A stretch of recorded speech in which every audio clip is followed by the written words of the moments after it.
তাহলে 2025 সালের চ্যাম্পিয়ন্স ট্রফির ভবিষ্যৎ কি? ভারত কি ওই টুর্নামেন্টে অংশগ্রহণ করবে নাকি করবে না? পাকিস্তানি কি ওই টুর্নামেন্টের একক আয়োজনের দায়িত্বে থাকবে, নাকি চ্যাম্পিয়ন্স ট্রফি হাইব্রিড মডেলে অনুষ্ঠিত হবে, নাকি পাকিস্তান থেকে সরিয়ে অন্য কোনো দেশে আইসিসি এই টুর্নামেন্টটাকে শিফট করে নিয়ে যাবে? চলুন সেই সব কিছু নিয়ে আজকের এই ভিডিওতে খোলাখুলি আলোচনা করা যাক। দেখুন, এই চ্যাম্পিয়ন্স ট্রফির ভবিষ্যৎকে সামনে রেখেই 29শে নভেম্বর আইসিসির সাথে পিসিবির একটা অনলাইনে ভার্চুয়াল মিটিং ছিল। তো সেই মিটিং থেকেই ধারণা করা হয়েছিল মানে এই চ্যাম্পিয়ন্স ট্রফির ভবিষ্যৎটা কী হতে চলেছে একটা আর কি ধারণা পাওয়া যাবে। তো সেখানে আইসিসি পিসিবিকে ওই হাইব্রিড মডেলে চ্যাম্পিয়ন্স ট্রফি আয়োজনের প্রস্তাব দেয়। আর বিসিসিআই যেহেতু আইসিসিকে আগে থেকেই জানিয়ে দিয়েছিল তারা পাকিস্তানে কোনোভাবেই তাদের ক্রিকেট দলকে পাঠাতে পারবে না, কারণ ইন্ডিয়ান গভর্নমেন্ট তাদের ওই জায়গায় অনুমতি দেবে না। তো ওই পার্টিকুলার রিজনের জন্যই আইসিসি পিসিবিকে এই হাইব্রিড মডেলে মানে এই চ্যাম্পিয়ন্স ট্রফি আয়োজনের প্রস্তাব দেয়, মানে যেখানে শুধুমাত্র ভারতের ম্যাচগুলো পাকিস্তান বাদে অন্য কোনো দেশের আয়োজন করা হবে, আর বাকি ম্যাচগুলো পাকিস্তানের মাটিতে অনুষ্ঠিত হবে। আর তার সাথে ওই মানে নকআউট ম্যাচগুলো মানে সেমিফাইনাল আর ফাইনালগুলো ওই অন্য দেশে শিফট করা হবে। তো আইসিসির এই প্রস্তাবনা পাওয়ার সাথে সাথেই পিসিবি চেয়ারম্যান মহসিন নাকভি একেবারে নাকচ করে দেয়। তারা কোনোভাবেই এই টুর্নামেন্টটাকে হাইব্রিড মডেলে আয়োজন করতে চায় না। তারা এই চ্যাম্পিয়ন্স ট্রফি এক অংশ অন্য কোনো দেশে নিয়ে যেতে চায় না, এরকমটাই তারা ওই মিটিংয়ে দাবি করে। তখন আবার আইসিসি পক্ষ থেকে এরকম যুক্তি ছিল যে 2023 সালের এশিয়া কাপের হোস্টিং রাইট তো পাকিস্তানের হাতেই ছিল, তো তখনও যদি তারা হাইব্রিড মডেলে ওই এশিয়া কাপ আয়োজন করতে পারে তাহলে চ্যাম্পিয়ন্স ট্রফি বেলার সমস্যা কোথায়? তখন আবার পিসিবি চেয়ারম্যান জানিয়েছিল ওইটা শুধুমাত্র এক টুর্নামেন্টের জন্যই আয়োজন করা হয়েছিল, কিন্তু কোনো আইসিসি ইভেন্ট তারা এইভাবে কখনোই আয়োজন করবে না বা করতে চায় না। তো আইসিসির পক্ষ থেকে যতই তাদেরকে বোঝানোর চেষ্টা করা হোক না কেন, ওই পিসিবি চেয়ারম্যান বা পিসিবির অন্যান্য কর্মকর্তারা ওই দিক থেকে একেবারে নাছোড়বান্দা ছিলেন। তারা কোনোভাবেই পাকিস্তানের বাইরে এই টুর্নামেন্টের এক অংশ নিয়ে যেতে দেবেন না, মানে ওই জায়গায় তারা একদম তাদের দিক থেকে অনড় ছিলেন। তো যার ফলে মিটিংটাও খুব বেশিক্ষণ স্থায়ী হয়নি, ওই 15 থেকে 20 মিনিটের মধ্যেই ওই ভার্চুয়াল মিটিংটা শেষ হয়ে যায় কোনো রকম সলিউশন ছাড়াই। এরপরে শুনলাম আইসিসি নাকি পিসিবিকে আবার আলাদা করে প্রস্তাব দিয়েছে, মানে যেহেতু তারা হাইব্রিড মডেলে চ্যাম্পিয়ন্স ট্রফি আয়োজন করতে চায় না বা করবে না, একদম বলেই দিচ্ছে নাছোড়বান্দাভাবে।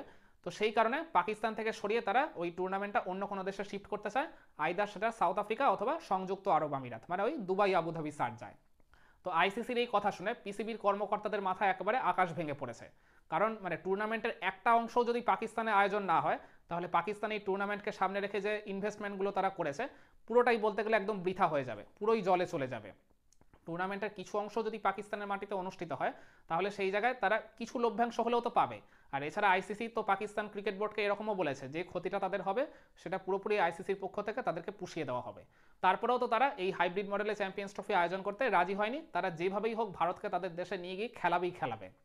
তো পরে যখন আইসিসির পক্ষ থেকে তারা এইরকম শুনলো যে টুর্নামেন্টটাকে পুরোপুরি পাকিস্তানের বাইরেই তারা শিফট করে নিয়ে যাবে, পাকিস্তানের মানে যেটুকু আর কি খেলা হওয়ার কথা ছিল সেটাও হওয়ার আর কোনো রকম চান্স নেই, তখন আবার এরকমটাও শুনলাম যে পিসিবি কর্মকর্তারা নিজেদের মধ্যে এরকমও একটা আলোচনা করেছে, যদিও এটা আনুষ্ঠানিকভাবে এখনো প্রচার হয়নি, কিন্তু তারপরেও আমি আমার সোর্স থেকে যেটা জানতে পেরেছি সেটা একদম কনফার্ম নিউজ। হয়তো বা আপনাদের সামনে দু একদিনের মধ্যেই আনুষ্ঠানিকভাবে এটা প্রকাশ হয়ে যাবে, সমস্ত মেইন স্ট্রিম মিডিয়া থেকে শুরু করে নিউজ পেপার সবাই এই নিউজটা প্রচার করে দেবে।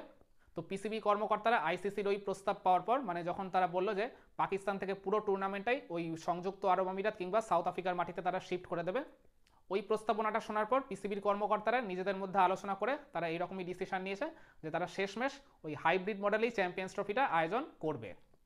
কিন্তু সেই জায়গায় তারা নাকি বেশ কিছু শর্ত আইসিসির উপর চাপিয়ে দেবে। শর্ত নাম্বার 1 হচ্ছে 2031 পর্যন্ত আইসিসির এফটিপি মানে ফিউচার ট্যুর প্রোগ্রাম, মানে আইসিসির যে আর কি ইভেন্টগুলো হবে সেগুলো পুরোপুরি ফিক্স করা রয়েছে কোন দেশ কোন টুর্নামেন্টের রাইট পেয়েছে।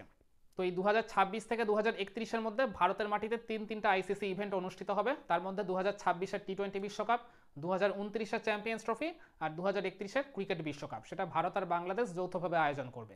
তো এই তিনটে টুর্নামেন্ট যখন ভারতের মাটিতে অনুষ্ঠিত হবে, পাকিস্তান নাকি ওই টুর্নামেন্টে ভারতে গিয়ে খেলবে না, তারা এই ভারতের মতো করেই একইভাবে হাইব্রিড মডেলে ওই টুর্নামেন্টটায় অংশগ্রহণ করবে, মানে পাকিস্তানের ম্যাচগুলো যাতে ভারতের বাইরে অন্য কোনো দেশে দেওয়া হয় তারা আইসিসির সামনে এই প্রস্তাবনা রাখবে। তাদের শর্ত নাম্বার 2 হচ্ছে ভারত যদি চ্যাম্পিয়ন্স ট্রফির নকআউট পর্বে পৌঁছানোর আগেই মানে সেমিফাইনালে ওঠার আগেই যদি তারা ছিটকে যায় তাহলে এই দুটো সেমিফাইনাল আর ফাইনাল যেন পাকিস্তানের মাটিতে আয়োজন করা হয়। আর কিন্তু ভারত যদি সেমিফাইনালে ওঠে তাহলে ভারতের সেমিফাইনাল ম্যাচটা, আর ভারত যদি ফাইনাল খেলে তাহলে ফাইনাল ম্যাচটা ওই সংযুক্ত আরব আমিরাতে দেওয়া হবে। কিন্তু ওই ভারত না উঠতে পারলে তখন সেমিফাইনাল ফাইনালের ম্যাচটা পাকিস্তান নিজেদের দেশেই আয়োজন করতে চায়। আর শর্ত নাম্বার 3 হচ্ছে এই চ্যাম্পিয়ন্স ট্রফির টিকিট বিক্রি থেকে শুরু করে ওই মিডিয়া রাইটস, ব্রডকাস্টিং রাইটস বা ডিজিটাল রাইটসের একটা বড় অংশ পাকিস্তান ক্রিকেট বোর্ড বা পিসিবির সাথে শেয়ার করতে হবে আইসিসিকে।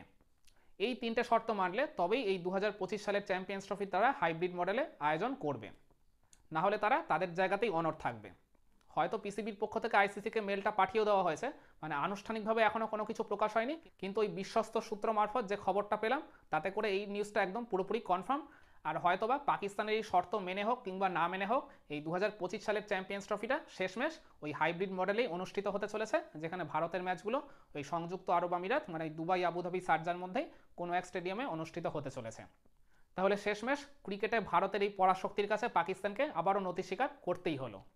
কিন্তু ভিডিও শেষে আমি আরেকটা কথা বলতে চাই, পাকিস্তান যে আইসিসিকে শর্তটা দিয়েছে ওই এরপর থেকে ভারতে অনুষ্ঠিত হওয়া কোনো আইসিসি টুর্নামেন্ট নাকি তারা ভারতে খেলতে না আসে, ওই হাইব্রিড মডেলে অন্য কোনো দেশে খেলবে।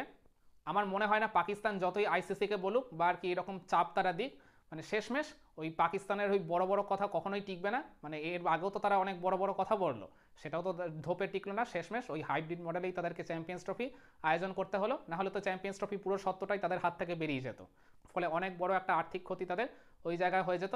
তো ঠিক সেরমভাবেই মানে পাকিস্তান এখন যতই বলুক ভারতে অনুষ্ঠিত হওয়া আইসিসি ইভেন্টগুলো তারা ভারতে খেলবে না, বাইরের কোনো দেশে হাইব্রিড মডেলে খেলবে।